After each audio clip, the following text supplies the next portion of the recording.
Essa carta foi escrita por um adolescente de 16 anos. O garoto tinha medo de morrer enquanto praticava um dos crimes. Nesse trecho, o adolescente demonstra que sabia o risco que corria. Se eu estiver morto, coloquem essa carta no fogo. Se eu estiver preso, guardem ela para quando eu voltar.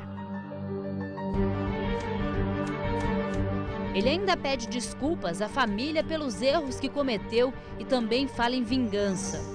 Hoje eu irei sair para roubar pela primeira e última vez. No começo eu queria mais, depois percebi que não precisava disso. Meu principal desejo não era dinheiro, nem ser vida louca, era vingança de todos aqueles que me passaram para trás.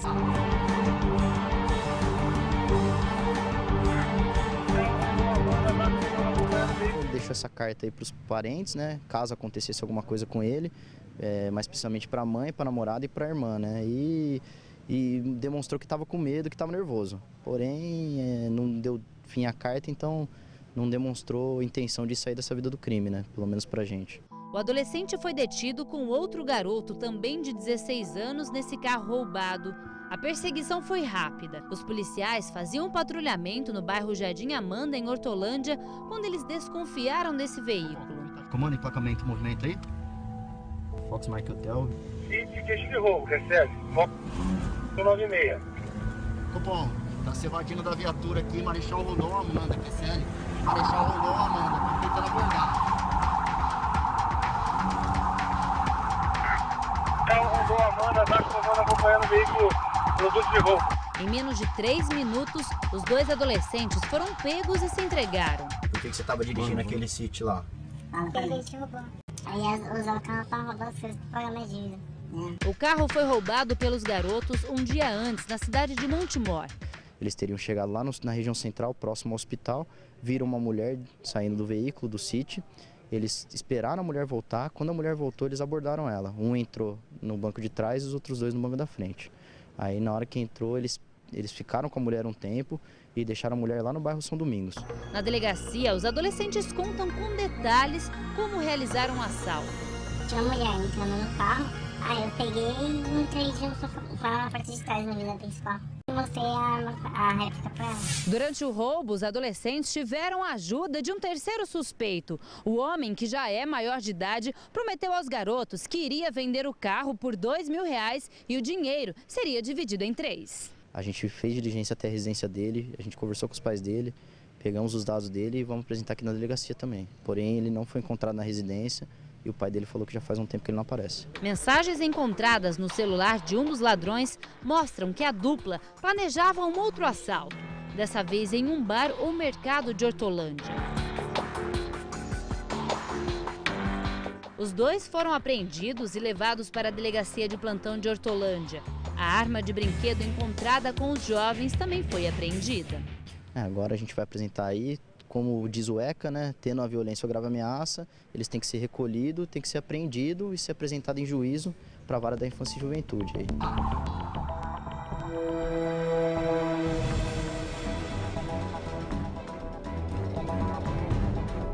As mensagens que você viu trocadas pelo celular entre os dois, a combinação de um crime e até a confissão de um outro delito.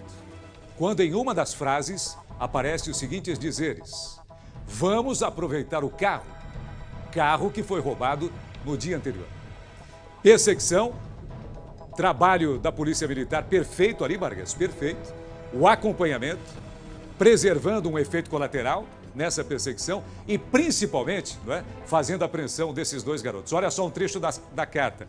Se eu estiver morto, coloquem essa carta no fogo. Se eu estiver vivo, guardem ela para quando eu voltar. Ele escreve essa carta endereçada à mãe. Um dos garotos, que eu repito, tem 16 anos. Essa carta foi encontrada pela Polícia Militar com um dos garotos. Me dá mais um trechinho, me dá aquele trechinho, viu, Marquinhos? O trechinho que ele fala que está arrependido. Hoje eu irei... Você tem a transcrição, Vargas? Pode ler, por gentileza. Hoje eu irei sair para roubar pela primeira vez. No começo eu queria. Depois percebi que não precisava disso. Carta escrita não se sabe ao certo. Ele não diz quando ele escreveu, se foi um dia antes e foi... com que antecedência ele escreveu. Me dá o outro trecho, balança para mim. Você tem a transcrição também, Vargas? O principal desejo não era dinheiro nem ser vida louca. Traduza, por gentileza, o que é a terminologia aqui na gíria vida louca? É entrar para o mundo do crime, praticar roubos. E ele prossegue o seguinte: era vingança de todos aqueles que me passaram para trás.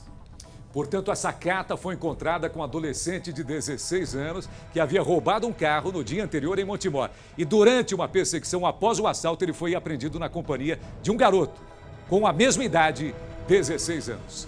Luiz Crescenzo, repórter do Povo ao vivo. Boa tarde, Crescenzo. Boa tarde aí, Vargas, e a todos que estão em casa, né? Um fato, uma ocorrência de fato bastante impressionante, né? Não pelo fato de envolver adolescentes, né?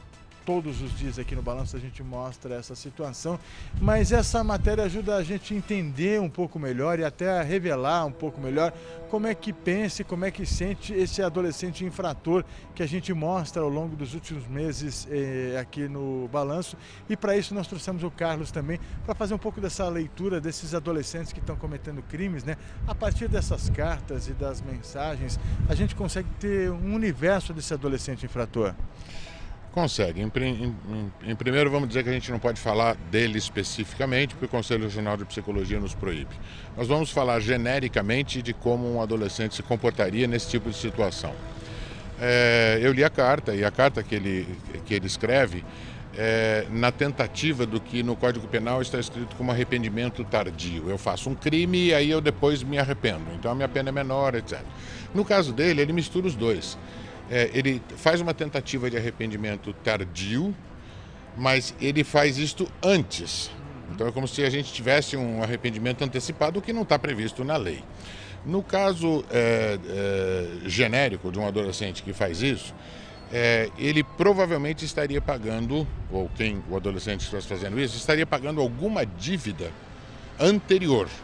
Seja de roubo, seja de tráfico, seja por ser avião, alguma coisa assim, ele estava pagando isso. E essa seria a última vez que ele iria pagar para se ver livre. Agora, Carlos, essa situação mostra um pouco da confusão emocional que os adolescentes vivem, né, hoje no Brasil, entre não ter, querer ter e conquistar alguma coisa a qualquer preço.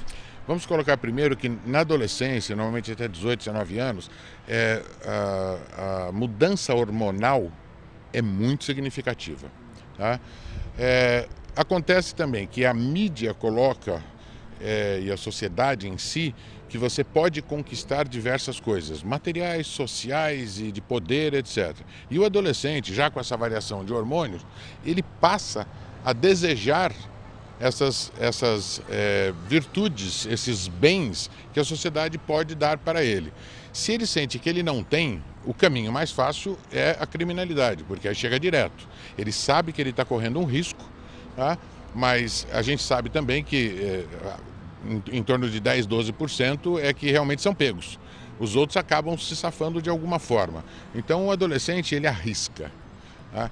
Em casos, não dizendo dele especificamente, mas em casos onde a pessoa se arrepende, normalmente é porque ele encontra uma outra forma de sair deste mundo de crime, tá?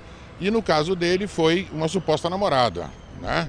E o caso de namoradas, amores, paixões, faz com que muita gente se arrependa e tente sair da vida do crime, mas ninguém sai da vida do crime sem pagar pelo que fez, seja com a sociedade, através da polícia e do sistema judiciário, seja através dos próprios meliantes.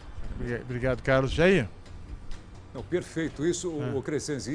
E é aquela tecla que a gente bate todos os dias no programa, que é muito genérico discutir só a questão da punição. Muito se fala, olha, precisa reduzir maioridade. Isso tudo precisa ser discutido, principalmente para casos de crimes hediondos. Agora, ele tocou num ponto ali muito importante, que é aquilo que a gente fala, Crescenzo.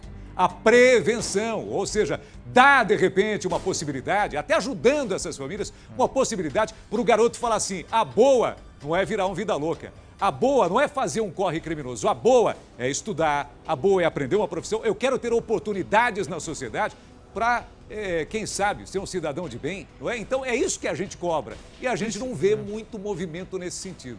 Principalmente, né, porque... Isso aí com ele. Perdão, gente. Principalmente porque nessas mensagens e nessas cartas, né, Carlos, a gente vê que esse adolescente, como muitos outros, tem um padrão ético bem fortalecido, né? Porque ele escreveu uma carta para a mãe, ele sabe do crime que ele está cometendo, mas ele tem o meio, o convívio que está fazendo ele cometer o crime. Enfim, é preciso interferir de uma maneira mais global nesse assunto. Isso.